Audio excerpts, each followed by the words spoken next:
Hey guys, what if the secret to raising calm, confident, and connected kids has been secretly hiding in Denmark this whole time? Not in a high-tech lab, not in a parenting trend, but in a culture and a country that consistently tops the charts as the happiest in the world. This week on the Emotionally Intelligent Parenting podcast, we are diving into the Danish Way with bestselling author and cultural researcher Jessica Joelle Alexander.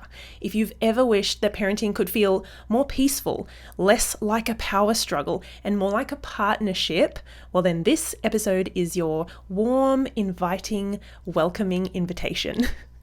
And guess what? Her brand new book, The Danish Way Everyday, is out this week. So it's perfectly timed. And if you're into calm and connected parenting, I know you are, then go and pre-order your copy right after you listen to this episode. Today, we're talking about the powerful principles behind the Danish parent acronym: play, authenticity, reframing, empathy, no ultimatums, maybe my favorite, and then togetherness. So that's parent, P-A-R-E-N-T. And obviously how we can use these tools to raise emotionally intelligent kids without the constant power struggles that so many of us face, I think, every single day.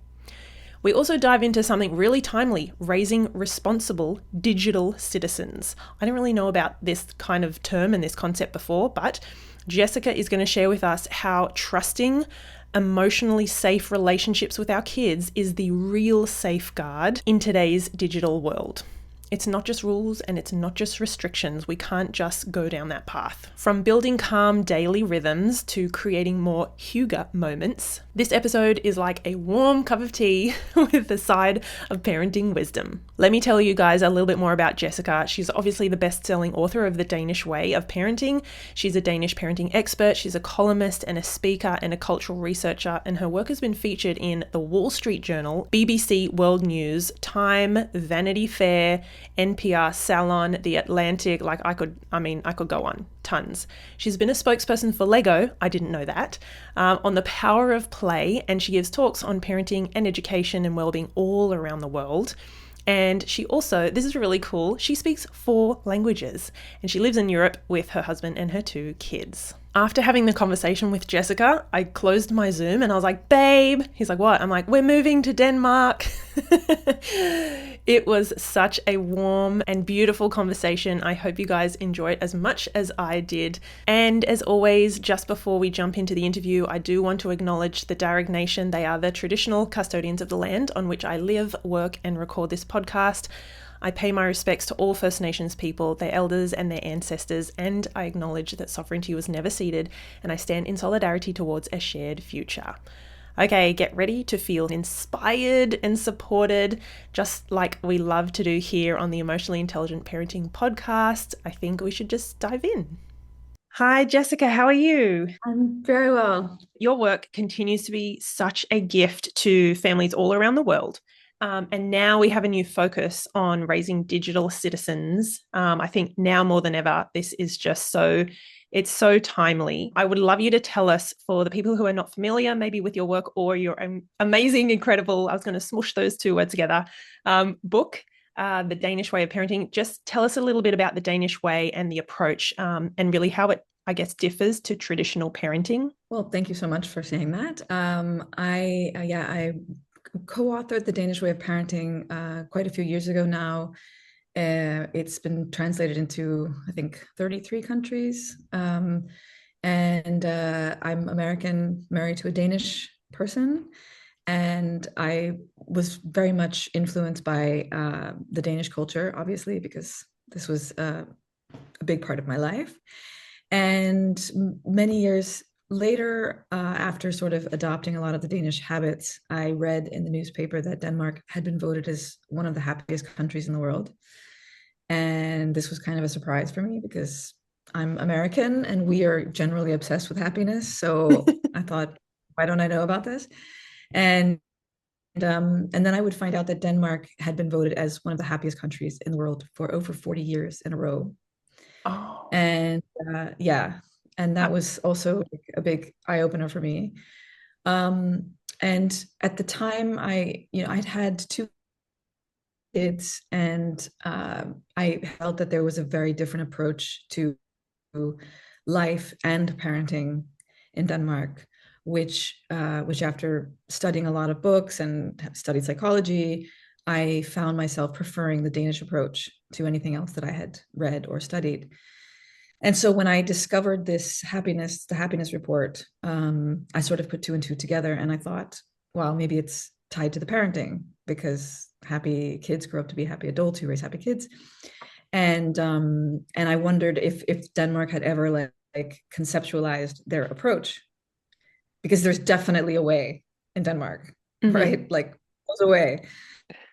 And it hadn't. And basically I just conceptualized what I think the Danish way is. And a lot of people say that it's a book not just for parents, but like the workplace, relationships, because I think it's more of like a philosophy than a philosophy of life than just a parenting philosophy.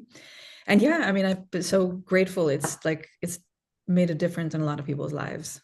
Yeah, it has. It just exploded. And I think people are still loving it. And I actually love that you said it's more than just a way of parenting.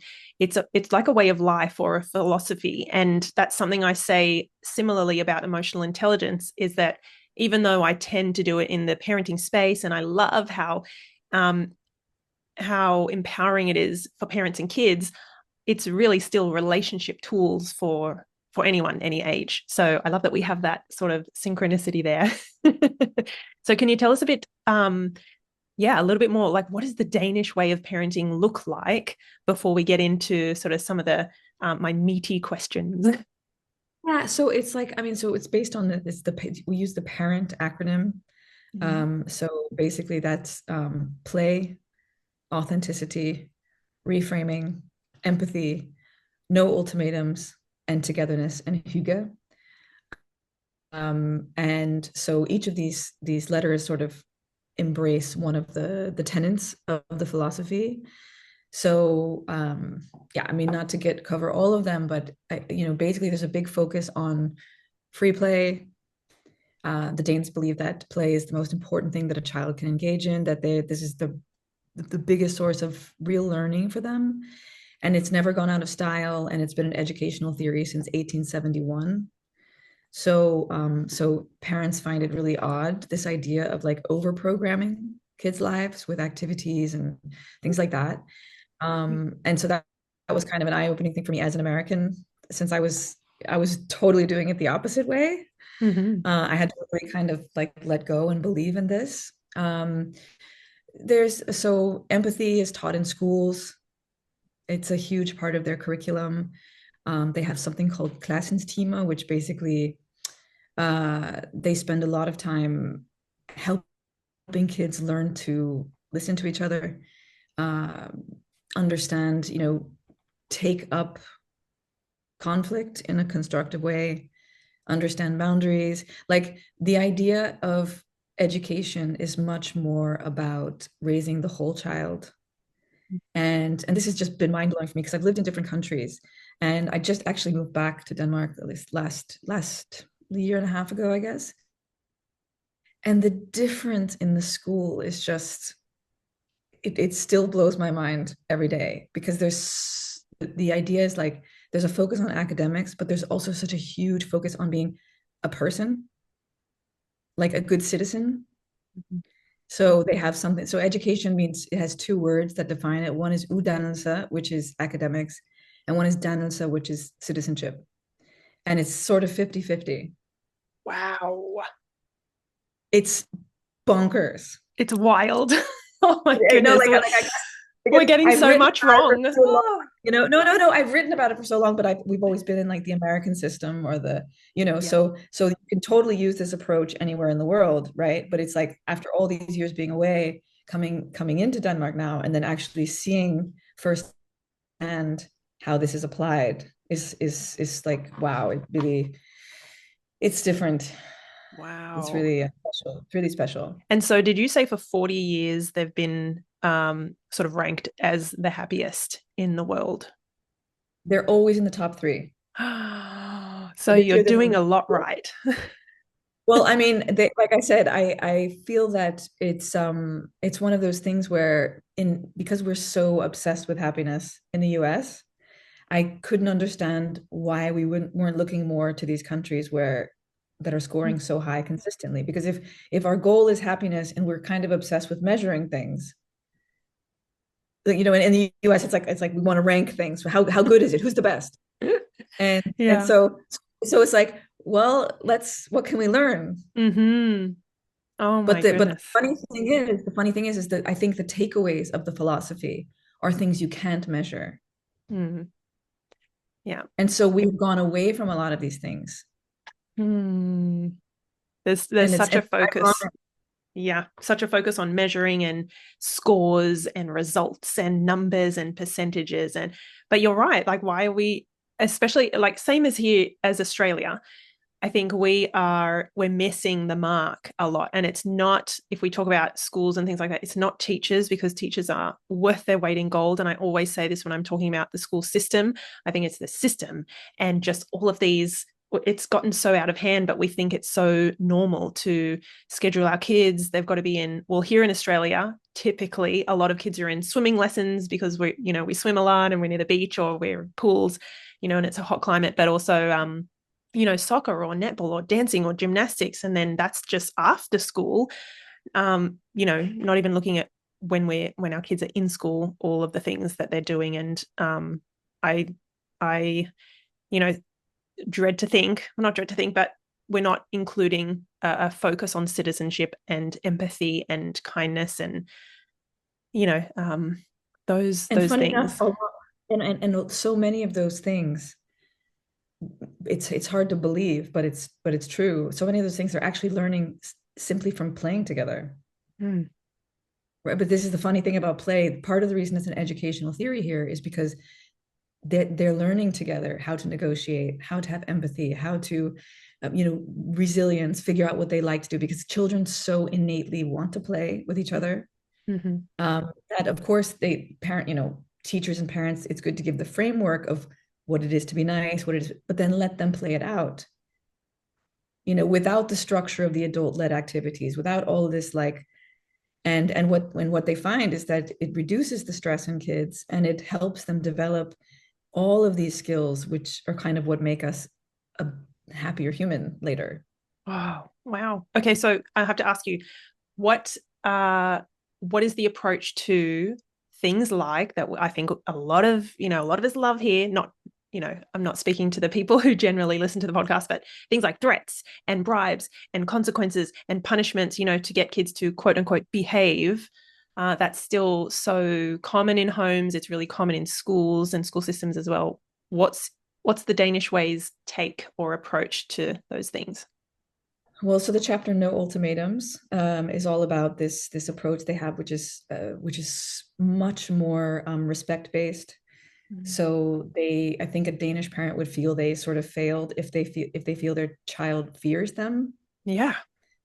They don't want them to fear them because they believe that if they respect them, they have a much bigger influence over them. And this is particular, you see this like as they get older, especially in the teen years. There's so much more respect, I find. Wow. And this is just from very early on. Like they have something called equal dignity, which means that children have every right as an adult to have their dignity protected. And that means that like their feelings, senses, needs are theirs. So you can't override that. Or as a person, as a human being, kind of thing. So I talk about this actually in the next book. There's a lot of respect for children's competence, children's abilities.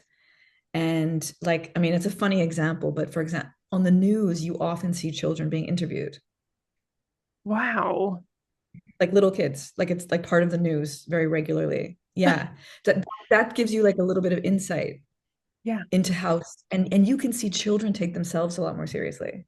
Do you know what I Wow. mean? It's so funnily enough, um, it's not that they're permissive, not at all. They totally have boundaries. But I think part of the way that they're able to have these boundaries and not resort to all of the threats and the ultimatums and the screaming. First of all, there's very little screaming because it's just not kind of seen as cool, right? Mm. and and I think they're very good at like holding to routines, Mm-hmm. which helps kids already feel a lot safer and a lot more predictable. So you kind of avoid a lot of the normal power struggles you might get into. So something as simple as like having really clear routines for little kids can help you avoid these things. Mm. And then yeah, I mean, I just there's a big focus on not immediately resorting to the threat. Mm. So like I think also Americans, I think we have a lot in common with Australians, and generally probably we without thinking about it sometimes resort to the kind of like I win, you lose, Oh yeah. Yeah. or I need to be right, you need to listen to me. And like, and actually if you think about that, nobody really likes that. Yep. So so it's yeah, it's much more based on like emotional intelligence Mm. and just general, I find a high level of empathy and respect for a child. Wow. No wonder kids and are happier and turn into adults who are happier because, as you said, Jessica, no one likes feeling shamed or controlled or yelled at or coerced, and to not have that respect. Yes, kids are younger and smaller and they don't know as much about our world, but that does not mean they are second class citizens. And so I just love, I just, everything you've said, I absolutely love it. Can we talk about the fact that we are now in this hugely digital world, and what are some things we can do, or what is your sort of approach around raising basically, digital kids? I want to say it's right here, right now. Yeah. So it's funny. I most parents will know. I don't know. How old are your kids? They're almost 8 and 10. Okay, so you're at the perfect age. Almost, almost. I mean, a lot of things are changing, but it's this is a funny thing because when my daughter was getting up to be like 12, 13, I hadn't given her a phone yet. And we were not living in Denmark at the time. So all of this wonderful citizenship that I talked about. So they also teach something called digital citizenship in schools, which is just a fantastic program. And I was like feeling really, oh gosh, I didn't feel prepared to give my daughter all these digital Mm. freedoms because I really wanted to give her like a lot of what they're teaching in this citizenship program. Because let me clarify, in Denmark, so this idea of, again, citizenship, it's about being a good person. So for example, the way they view it is like, we teach our kids to cross the road in the real world. We teach them how to be polite. We teach them all these basics of what it means that we sort of take for granted are normal. And yet in the digital world, which is actually becoming a huge part of their world and normal for them because they grow up in it, I think because we didn't grow up there, we don't necessarily have the tools to teach them how to cross the road, how to be polite, how to be safe, all the things that actually they also need to know in the digital world. And so anyway, so I was thinking, oh my gosh, I don't feel prepared to give her this freedom. I don't think she's not getting all of this education that I would like her to have had. I don't know what they're teaching her in her school, and I don't know if it aligns with my values, our values as a family, right? Because that's really important that your family has some boundaries in the digital world. And I think the tendency that we have as parents is to say no or to like shut it down. And there's so much fear. So I feel like the overarching theme is like ban it, take it away, don't give it to them, etc. And the issue is that all of the research shows that the best protection for kids is a relationship with us, a trusting relationship. And the only way you get that trusting relationship is actually talking, having conversations, discussing all of the things that can happen to them. And so I knew this, and I knew the research showed this, but I thought, how am I going to do this? How am I going to talk about all these things that I actually don't know about many of them? And so I did what I normally do. I looked to Denmark, I researched the heck out of the digital citizenship program, Mhm. and then I created these conversation cards and covering all the topics like communication, consent, bullying, well being, safety, critical thinking. And I based it all on this program. And I told my daughter, I said, let's go through these cards. And when we finish, you can get a phone. She was like, yes, like it's amazing here because they're like, oh my God. And the joy of the fact that you're interested as a parent in their digital world.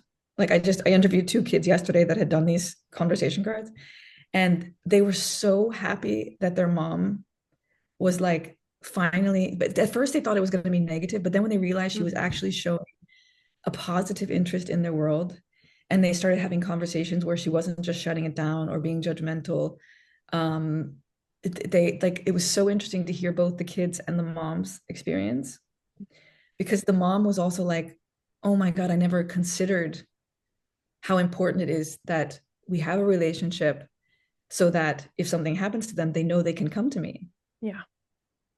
Because generally, if all we're saying is like, it's all bad and you can't do it, then if something bad does happen to them, many kids will feel like, oh, well, I know it's all bad, or I know that I'm not supposed to be doing this, so that they could risk sitting alone.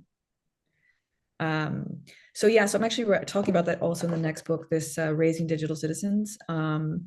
And funnily enough, Denmark is also voted as having the highest level of digital well-being in the world. Really?